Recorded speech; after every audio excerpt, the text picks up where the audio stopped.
जय हिंद और जय श्री राम। मैं उन राष्ट्रवादी विचारधारा के लोगों को और सेकुलरिज्म कुत्तों को विशेष करके एक संदेश देना चाहता हूं। कोई पाकिस्तान की मांग करता है, कोई खालिस्तान की मांग करता है। हाँ, इस देश को तोड़ने की अनेकों मांगे होती रहती हैं। कभी टुकड़े टुकड़े गैंग का समर्थन जो है जेएनयू में, दिल्ली में किया जाता है और वही कार्य वो पंजाब में करने का कार्य किया जा रहा है। इसके लिए जिम्मेदार कौन है, ये सोचने की बात है। क्या राजनीतिकरण से जीते हुए महत्वाकांक्षी लोग, खालिस्तानी समर्थक धन जुटाने के बाद अपनी सत्ता में आया हुआ वो अरविंद केजरीवाल आम आदमी पार्टी के लोग, या वो वामपंथी विचारधारा के लोग जो हमेशा से इस देश को तोड़ने की बात करते रहे हों, या वो जिहादी मानसिकता के लोग जो गजवा हिंद के लिए रात दिन सोचते रहते हैं। खाते हिंदुस्तान का है, बजाते पाकिस्तान की है, मगर कुछ एक आवाजें हाल ही में सुनने को आती हैं जो खालिस्तान की मांग को भी पुरजोर रूप से समर्थन करती हैं।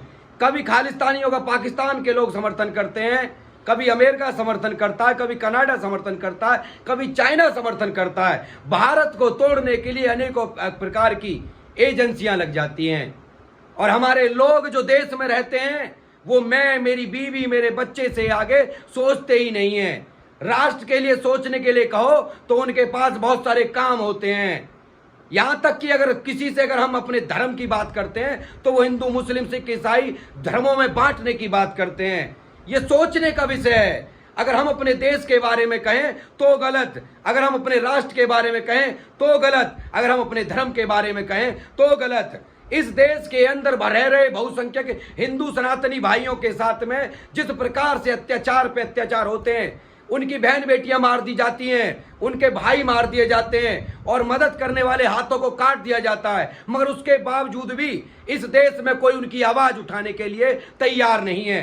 मगर हाँ, अगर हम किसी के बारे में अगर एक शब्द भी कहें तो हम सेकुलरिज्मवादी नहीं होकर एक को कट्टर हिंदूवादी कहलाए जाते हैं, कट्टर आतंकवादी कहलाए दिए जाते हैं। अगर सोच के देखिए, क्या इस देश में हमारा इतना भी अधिकार नहीं कि हमने पाकिस्तान और बांग्लादेश देने के बाद 1947 के बाद दोबारा से हम अपनी आवाज उठा सकें, अपने मंदिरों में पूजा कर सकें। हमें डेली बताया जाता है कि फलाना बहादुर है, फलाना महान है, मगर हम अपने धर्म के बारे में अगर दो शब्द भी कहें तो हम कट्टरवादी हैं।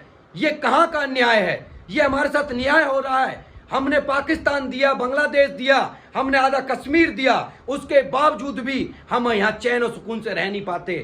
हमारी पीड़ा कोई समझता नहीं है, मगर उसके बावजूद भी देश के सेकुलरिज्म पढ़े हुए लिखे हुए लोग कहते हैं कि तुम इस तरह की कट्टरवादी बात मत करो। अरे क्या ये लोग जो कनाडा की रह रहे हैं, या पंजाब में रह रहे हैं, या केरल, असम में, कनाडा में, पश्चिम जो बंगाल में रह रहे हैं, या बिहार में, झारखंड में रह रहे हैं, जो रात दिन गजवा हिंद के लिए सोचते हैं, रात दिन जो खालिस्तान के लिए सोचते हैं, रात दिन इस देश को तोड़ने के बारे में सोचते हैं, क्या वो लोग पढ़े लिखे नहीं है? पढ़े लिखे हैं। कोई जेएनयू में पढ़ता है, कोई एयू में पढ़ता है। ये सारे के सारे लोग पढ़ने के बावजूद भी अगर अपने धर्म के लिए, अगर अपने देश को बांटने के लिए सोच सकते हैं, तो क्या हम सनातनी होकर अपने राष्ट्र के बारे में, अपने धर्म के बारे में नहीं सोच सकते? हम अपने धर्म के बारे में रात दिन बुराई करते रहते हैं। क्या कोई ये बताएगा कि एक व्यक्ति जो पंजाब में अमृतपाल जिसके नाम बताया जा रहा है, वो 5 महीने में कनाडा, दुबई से चलकर ट्रांसपोर्ट का बिजनेस किया करता था, आज वो सन ऑफ पंजाब कहलाया जा रहा है। ऐसी विचारधारा उसके मन में आई कहां से? उसको फंडिंग हो कहां से रही है? क्या कोई रॉ, क्या कोई सीबीआई या इसके ऊपर कोई इंक्वायरी की नहीं करेंगे?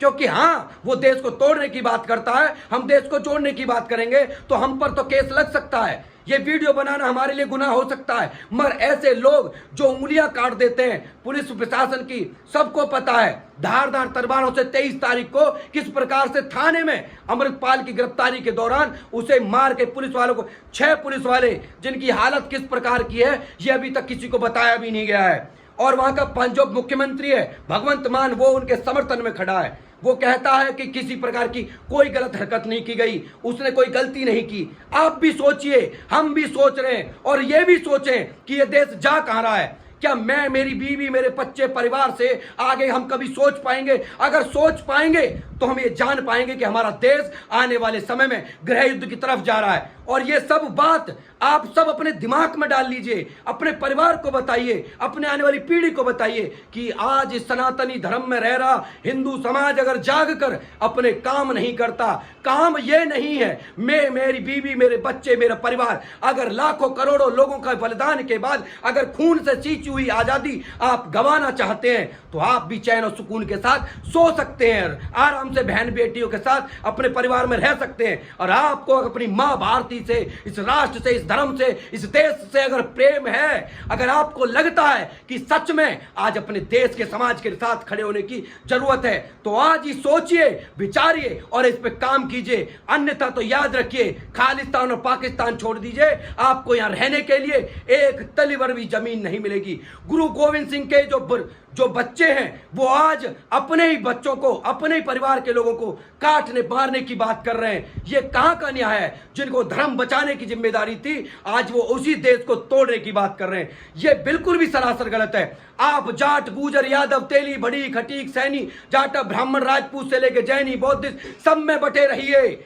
आप बटे रह सकते हैं। और क्योंकि आपको लगता है कि ये सब बेवकूफों वाली बात है, जाति धर्म कुछ होता नहीं, आपके लोग, आपके अनुयायी, आपके जो चाहने वाले हैं और आपके जो संगठन को लेकर चलने वाले लोग हैं वो अनाप शनाप बातें कर सकते हैं क्योंकि आपके अंदर एकता का भाव नहीं है। अगर ये भाव आपके अंदर नहीं हुआ तो आने वाले कल में आप अपने बच्चों को दे के क्या जाएंगे? गुलामी भरी जिंदगी जिसके लिए स्वतः आप, हम सब लोग जिम्मेदार होंगे। आपके बच्चे ने आपसे धन दौलत नहीं मांगी, आप उसको आने वाले समय में स्वतंत्रता रूप से भारत में रहने का अधिकार प्राप्त करवा दीजिए। अगर आप ऐसा करते हैं तो ये राष्ट्र की उन्नति में आपकी सबसे बड़ी भागीदारी होगी और अपने बच्चों को आपकी तरफ से बहुत बड़ा तोहफा हो सकता है। और याद रखिए, जो काम आज आप पसीना बहा के कर सकते हैं वो कल आने वाली पीढ़ी अपना खून बहा कभी नहीं कर सकती। जय हिंद और जय श्री राम। उम्मीद है आपको मेरी बात समझ में आई होगी और आप इस बात को अध्ययन करने के उपरांत अपने जीवन में डालेंगे। जय श्री राम।